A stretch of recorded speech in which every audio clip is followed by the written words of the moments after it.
চীনের সহযোগিতায় বাংলাদেশে তৈরি হচ্ছে মিসাইল প্লান্ট, যা নিয়ে অসন্তোষ প্রকাশ করেছে ভারত। জাপানের বিখ্যাত গণমাধ্যম নিক্কি अस्सलामुअलैकुम वीवर। आज की वीडियो वीवर बहुत ही ज्यादा इंफॉर्मेटिव है। चीन जो है वो बांग्लादेश में मिसाइल प्लांट बना रहा है और ये अगर ऐसा हुआ तो ये बांग्लादेश के लिए बहुत बड़ी गुड न्यूज साबित होगी। मिसाइल प्लांट बांग्लादेश में चाइना की तरफ से लगाए जाएंगे। तो वीवर आज की वीडियो इसी के रिलेटेड है। Without wasting the time video को स्टार्ट करते हैं। চীনের সহযোগিতায় বাংলাদেশে তৈরি হচ্ছে মিসাইল প্লান্ট, যা নিয়ে অসন্তোষ প্রকাশ করেছে ভারত। জাপানের বিখ্যাত গণমাধ্যম নিক্কি এ বিষয়ে একটি প্রতিবেদন প্রকাশ করেছে। প্রতিবেদনে উল্লেখ করা হয়, বাংলাদেশ বর্তমানে চীনের একাধিক সমরাস্ত্র অপারেট করে। তার মাঝে উল্লেখযোগ্য এয়ার ডিফেন্স মিসাইল, অ্যান্টিশিপ মিসাইলের মতো সমরাস্ত্র। এই সকল মিসাইল মেনটেন্যান্স করার পাশাপাশি ভবিষ্যতে মিসাইল তৈরির জন্য চীনের সঙ্গে চুক্তি স্বাক্ষর করেছে বাংলাদেশ। চুক্তির আওতাধীন বাংলাদেশে একটি কারখানা স্থাপন করা হচ্ছে, ইতিমধ্যে নির্মাণ শেষ পর্যায়ে। মিসাইল প্লান্ট নির্মাণ শেষ হলে বাংলাদেশ কতটা লাভবান হবে তাই তুলে ধরব আজকের প্রতিবেদনে। কারখানা স্থাপন নিয়ে বাংলাদেশ এবং চীনের পক্ষ থেকে আনুষ্ঠানিক কোনো ঘোষণা করা হয়নি, কারণ বাংলাদেশের সঙ্গে চীনের সামরিক সম্পর্ক গোপন রাখতে চায় দেশটি। কেননা মার্কিন যুক্তরাষ্ট্র বাংলাদেশের উপর চাপ দিতে পারে, যার কারণে গোপনে চুক্তি স্বাক্ষর হয়েছে। তবে ভারত মিসাইল প্লান্ট সম্পর্কে জানতে পেরে নিজেদের আপত্তির কথা জানিয়েছে, একই সঙ্গে ক্ষোভ প্রকাশ করেছে। বাংলাদেশ সামরিক বাহিনীর আধুনিকায়ন পরিকল্পনা ফোর্সেস গোল 2030, যার আওতাধীন একাধিক প্রকল্প বাস্তবায়ন হবে। দেশের মাটিতে সমরাস্ত্র তৈরির প্রকল্প গ্রহণ করা হয়েছে। এজন্য বাংলাদেশ এখন শুধুমাত্র সমরাস্ত্র ক্রয় নয়, বরং প্রযুক্তি চায়। বর্তমানে বাংলাদেশ চীনের তৈরি সকল মিসাইল মেইনটেন্যান্স করার ক্ষেত্রে পরিপূর্ণভাবে চীনের ওপর নির্ভরশীল। এই সমস্যা সমাধান করতে মেইনটেন্যান্স প্লান্ট স্থাপন করা হচ্ছে চীনের সহযোগিতায়। কারখানা স্থাপন শেষ হলে চীনের ওপর নির্ভরশীল থাকতে হবে না, তার পরিবর্তে বাংলাদেশ নিজেই তার মেইনটেন্যান্স করতে পারবে। দেশের মাটিতে মিসাইল তৈরির চূড়ান্ত ধাপ বলা যায় মেইনটেন্যান্স প্লান্ট স্থাপন। আর ভারতের আপত্তির বিষয় এখানেই, দেশটি কখনোই চায় না বাংলাদেশ সামরিকভাবে শক্তিশালী হোক।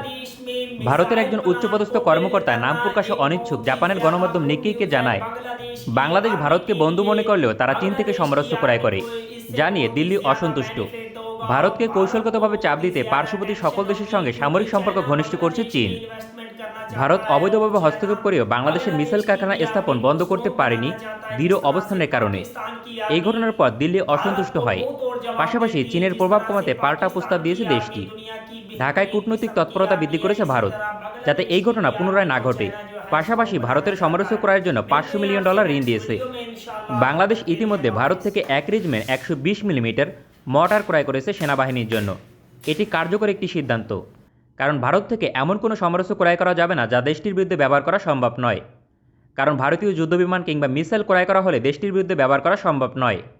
তাই এই ধরনের মর্টার জাতীয় হালকা সমরাস্ত্র ক্রয় করা হচ্ছে $500 মিলিয়ন ঋণ চুক্তির আওতাধীন।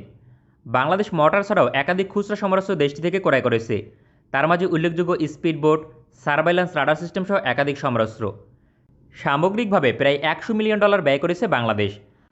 আরও $200 মিলিয়ন ভারতীয় সমরাস্ত্র ক্রয় করতে হবে। বাকি অর্থ দিয়ে রাশিয়া থেকে সমরাস্ত্র ক্রয় করতে পারবে বাংলাদেশ সামরিক বাহিনী। সেক্ষেত্রে কৌশলে বাকি $200 মিলিয়ন ভারতীয় সমরাস্ত্র ক্রয় করতে হবে, যার মাঝে কোনো ভারী সমরাস্ত্র থাকা যাবে না।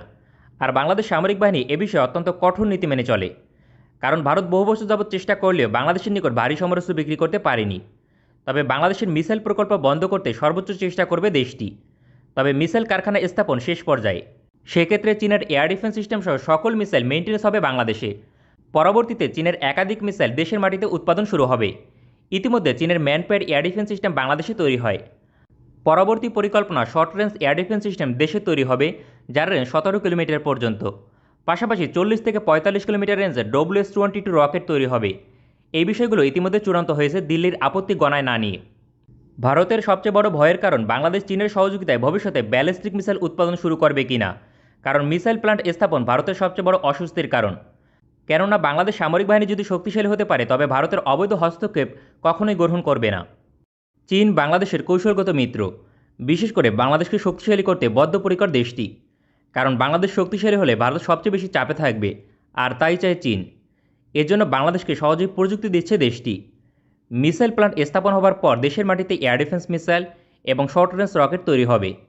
ধারাবাহিকভাবে বাংলাদেশ ব্যালিস্টিক মিসাইল এবং লং রেঞ্জ রকেট তৈরির দিকে অগ্রসর হবে। একটি দেশ মিসাইল তৈরির দিকে অগ্রসর হয় ধারাবাহিকভাবে, সেক্ষেত্রে বাংলাদেশ চূড়ান্তভাবে পৌঁছতে আরও 3 থেকে 5 বছর সময় নেবে।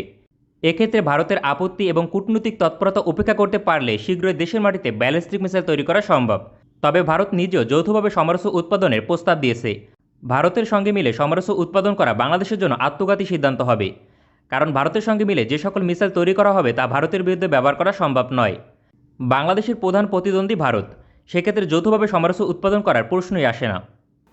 चाइना की जानिब से बांग्लादेश में मिसाइल प्लांट को बिल्ड करना एक बहुत ही ज्यादा गुड न्यूज है बांग्लादेश की आर्मी के लिए। बांग्लादेश की आर्मी को इससे बहुत ही ज्यादा बेनिफिट होगा और भारत को बहुत ही ज्यादा टेंशन होगी, क्योंकि चाइना बांग्लादेश में इन्वेस्टमेंट करना चाहता है और चाइना बांग्लादेश की भी आर्मी को स्ट्रॉन्ग बनाना चाहता है। जिस तरह से पाकिस्तान की आर्मी भारत को मुंह तोड़ जवाब देती है, जिस तरह से पाकिस्तान की आर्मी दुनिया की बेहतरीन किस्म की आर्मी है, इसी तरह बांग्लादेश की भी आर्मी को चाइना जो है स्ट्रॉन्ग बनाना चाहता है। मिलते हैं आपसे नेक्स्ट वीडियो में इंशाल्लाह, तब तक के लिए अल्लाह हाफिज।